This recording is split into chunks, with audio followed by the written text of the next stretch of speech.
Dis 'n voorreg om vanmôre weer saam met jou stil te word met God se woord. Ons het gister en laasweek Paasfees herdenk. Ons dank die Here dat hy opgestaan het en leef en dat hy ook in ons harte leef. Vanmôre gaan ons aan met die psalms. Vanmôre is die beurt van Psalm 120 en die opskrif van hierdie psalm is Red my van misleiding. Ek lees vir jou Psalm 120 vers 1. In my nood het ek na die Here geroep en hy het my gebed verhoor. In Psalm 120 verkeer die digter in 'n moeilike situasie. Hy word aangeval deur leuns en bedrieglike tonge. Woorde is kragtig. Hulle kan hoop skep en ook vreugde uitdruk. Hulle kan ook sny en wond wat twis en konflik skep.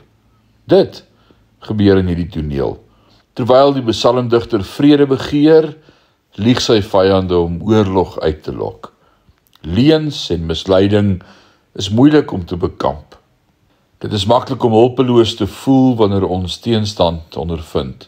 Maar wat kan gedoen word? Vers 1 sê, in my nood het ek na die Here geroep en hy het my gebed verhoor. Daarom wil ek vanmôre sê, U hoor altyd as ek roep. Kom ons bid saam. Vader, wat 'n voorreg vanmôre om saam stil te kan word. Hierdie dag aan U op te dra, hierdie week aan U toe te waai. Om te bid, Here, dat U met ons sal wees, elkeen van ons.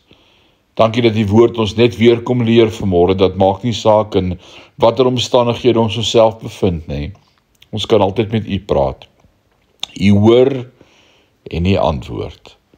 Mag U in hierdie dag vir elkeen van ons uitkoms gee en ook antwoord as ons bid. En hier kom toe al die lof en eer en aanbidding van ons harte. In Jesus naam. Amen.